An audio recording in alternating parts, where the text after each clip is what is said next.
वे अपनी माता कुंती से विदा लेकर वन में चले गए। वनवास के अनेक प्रसंग हैं।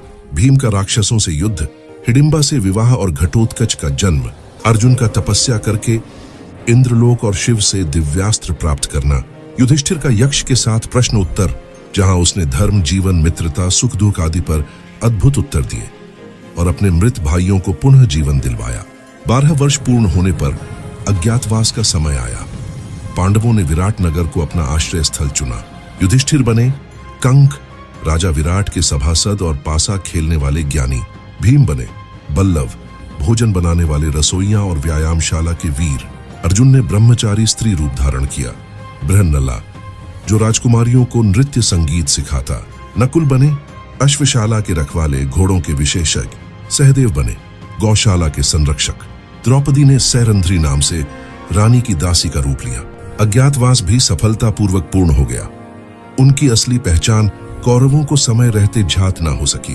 अब पांडव अपनी शर्तें पूरी करके पुनः अपना अधिकार मांगने के लिए आगे बढ़े। शांति की एक अंतिम कोशिश के लिए स्वयं श्री कृष्ण हस्तिनापुर गए।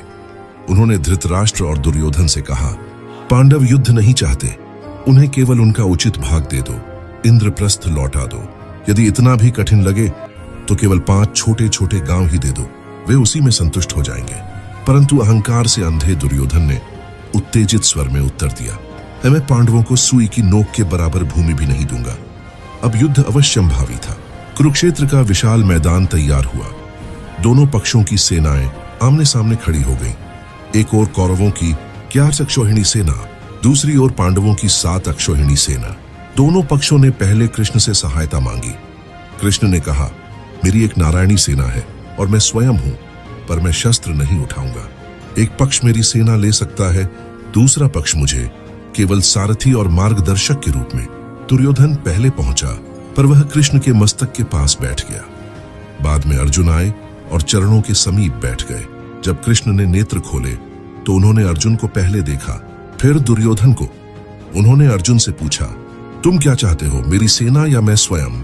अर्जुन ने बिना देर किए कहा, मुझे आप चाहिए प्रभु, भले ही आप शस्त्र न उठाए, पर आपका साथ ही मेरे लिए सबसे बड़ा बल है। दुर्योधन प्रसन्न हुआ कि पूर्ण नारायणी सेना उसे मिल गई, परंतु वह यह नहीं समझ पाया कि युद्ध में केवल संख्या नहीं, सत्य, नीति और सही मार्गदर्शन ही अंतिम विजय का कारण होते हैं। युद्ध आरंभ होने से ठीक पहले अर्जुन ने जब अपने सम्मुख खड़े सैन्य बल को देखा, दादा भीष्म, गुरु द्रोण, मामा, भाई बंधु पुरखे, तो उसका हृदय द्रवित हो उठा। उसने गांडीव धनुष नीचे रख दिया और कहा, हे कृष्ण, मैं अपने ही लोगों पर बाण कैसे चला